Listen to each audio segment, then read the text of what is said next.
Hey guys, what's going on? I want to do a quick video on predictions for 2017.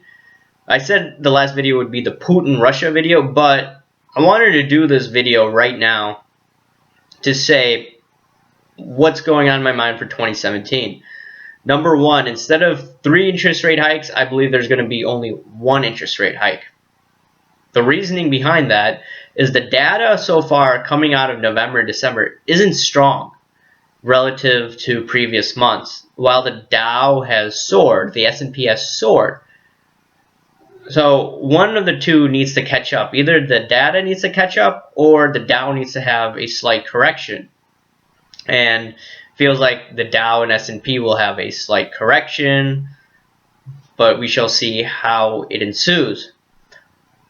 I also wanted to look at the fact that you're seeing positioning sizes for these important markets like the yen, the bond market, and whatnot. And you see a lot of commercial money, the smart money, they're going to buy the yen. You're seeing it for the last 3-4 months, or 3-4 weeks. And the bond market, I'm surprised, the positioning sizes is still net long. They haven't gone net short. They were huge net short positions in the summer, and they accurately predicted that there would be a rate hike. So it seems that they're not predicting a rate hike in the next few months. It looks like we're going to have sluggish economic data, especially with a relatively stronger dollar, right? What happens with a stronger dollar? It initially hurts manufacturers. And we're seeing in commodities so far, the commodities have been slammed. And we shall see in the next 1-2 quarters how corporate earnings will be. Like I said, or like I implied, corporate earnings are not going to be as hot because of the stronger dollar. And then on top of it, when you have this interest rate hike, right, valuations automatically go down. So I just feel that bad economic data with the dollar rise and no new stimulus is right from the tax side or spending side, this will mean that not as many rate hikes as Janet Yellen had predicted, in my opinion. Just 1, not 3. Unless they want to crash the economy under Trump. They could do that, though. In addition, why I feel that they're going to have only 1 rate hike is the way that Barack Obama and the Democrats have been treating Donald Trump thus far is beyond craziness. You have to look at the fact, before the election, Barack Obama stated that, hey, you know what, Donald Trump, there's no such thing as election fraud. This is a right-wing conspiracy, even though the United States has interfered in a lot of elections overseas. And yes, there are perpetrators around the world trying to manipulate our election by buying off our politicians, but Hillary Clinton has been doing that, right, through the Clinton Foundation, the quid pro quo agreements.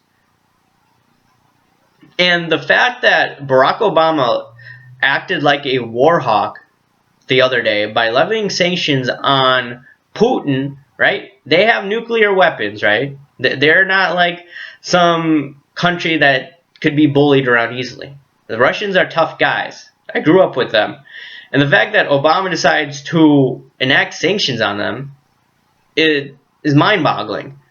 There's no proof whatsoever that the Russians did hack our elections. I mean, there's the WikiLeaks situation, but the WikiLeaks thing is most likely not Russian, based on the intelligence that I've read, or based on the reports that I've read.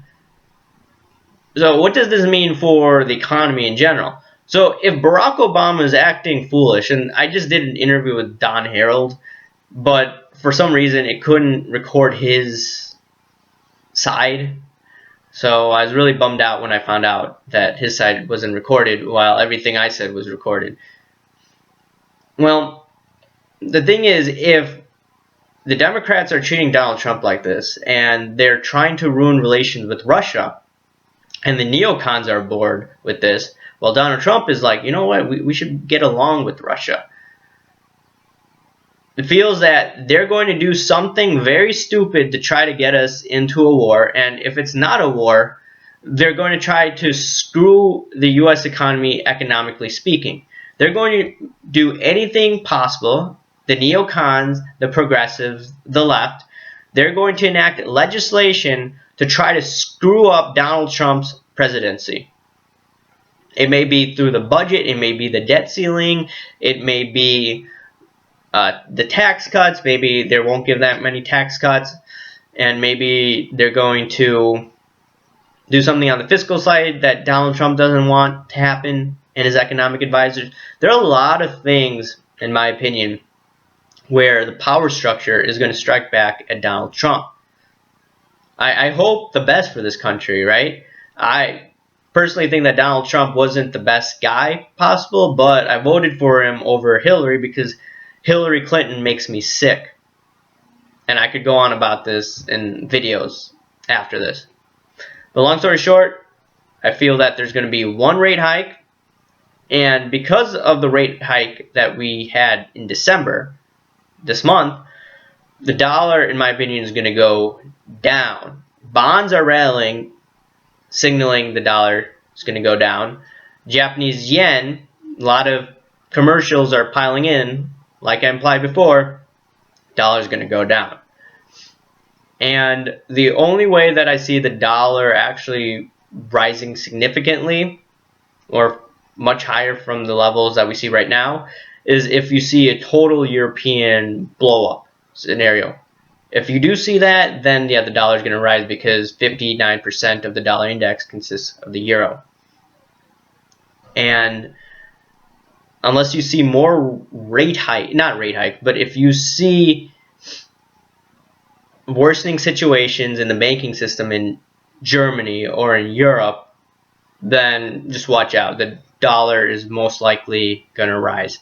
And on top of that, if you see them cutting the Fed funds rate in the United States, that would actually be bullish temporarily for the dollar. And I've mentioned the increases in rates is usually bearish for the dollar or for other currencies, while actually cutting rates is usually making the currency stronger.